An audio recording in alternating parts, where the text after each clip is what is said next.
Hello મારી family, Radhe Radhe, જય શ્રી કૃષ્ણ। તો જો ભાઈ મેં કીધું હતું ને કે હું સાસરે જવાની છું ભાઈ, તો ઠેલા બેલા લઈ લીધા છે અને લોકો મારી વિદાય માટે જો ઉભો રહ્યો છે આ બધો નહીં રહ્યો। તો અમે હેડે ભાઈ અમારા સાસરીમાં, ચલો અમાર માસી છે, લોકો નહીં મારા માસી છે, અમારા મમ્મી છે, ઓહો અમાર મમ્મી છે ને માસી એટલે હેડો।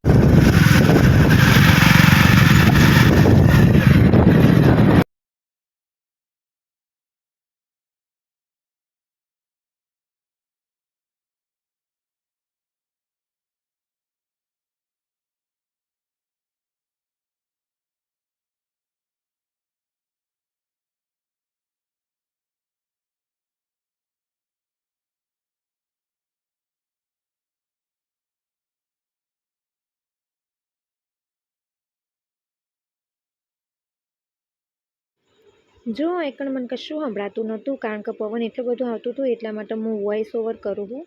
તો એકણ હું એમ કહેતી હતી કે મને મોરવાઈ લેવા આવ્યા છે મારા ઘેરથી, મતલબ તો એટલા માટે હું એવાના હંગાથી જઉં છું ને। અહીંયા અમારા મોરવાઈ જોવાનું નામ છે નરેશભાઈ, ઓકે। તો નરેશભાઈ અમને લેવા આવ્યા હતા અને અમે કેટલો પહોંચ્યો છું, ચોડકની આસપાસ પહોંચ્યો હતો અમે, એટલે હું આ બધું સમજાવતી હતી તમને, કારણ કે મને ઘેર ટાઈમ નહોતો મળ્યો વાત કરવાનો।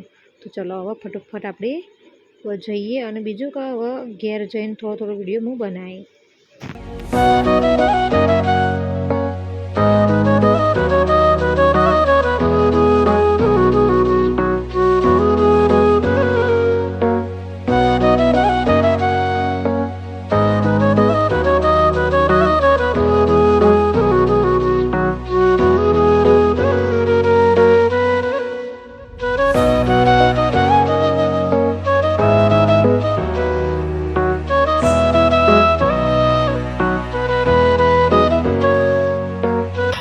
હા તો જો અમે પહોંચી જઈએ અમારા મોરભાઈના એકન, મારા ઘર હમત છે પણ પહેલા હોય આવીશું વગર તો જુઓ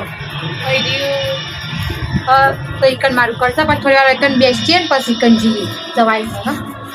તો જો ભાઈ હું શાંતિથી મારા ઘેર પહોંચી જઈશું, સામાન બી બધો મારા ઘરમાં મૂકી દીધો છે અને હાલ જે જગ્યાએ હું બેઠી છું ને એ મારા ઘરના પાછળનો ભાગ છે ભાઈ, આ જુઓ ઓકે ઓકે। તો આ મારા ઘરનો પાછળનો ભાગ છે, હોય મને સારું ગમે છે બેહવું, આમ ખુલ્લું છે કે એટલા માટે, અંદર તો તેરી ઘરનું અંદર છે પણ આપણને ઘરમાં ફાવતું નહીં ભાઈ, તમારી હસબન્ડ ખુલ્લામાં રહેલી છે તો મને ખુલ્લામાં જ ફાવે છે, તો એટલા માટે હોય થોડા બેસશું અને પછી કપડાં વપડા ચેન્જ કરશું, ખાશું પીશું ને એવું બધું કરશું, પછી ઊંઘી જશું તાણે। અને આ વ્લોગ ટૂંકો જ છે ભાઈ, બરાબર, આટલું જ રાખીએ આ વ્લોગને। અને તમને મારો વિડીયો ગમ્યો હોય તો ચેનલને લાઈક, શેર અને સબસ્ક્રાઈબ કરી દેજો। અને બીજું વૈકન આવો ને એટલે મારો અવાજ જતો રહેશે ભાઈ, મતલબ હું બોલી નહીં શકતી વધારે, પણ ચિંતા નહીં કરો, આગળ ટેવ પડી જશે મને બોલવાની। તો હાલ એટલું જ રાખીએ હા ને, ચલો હેડો આવજો, રાધે રાધે।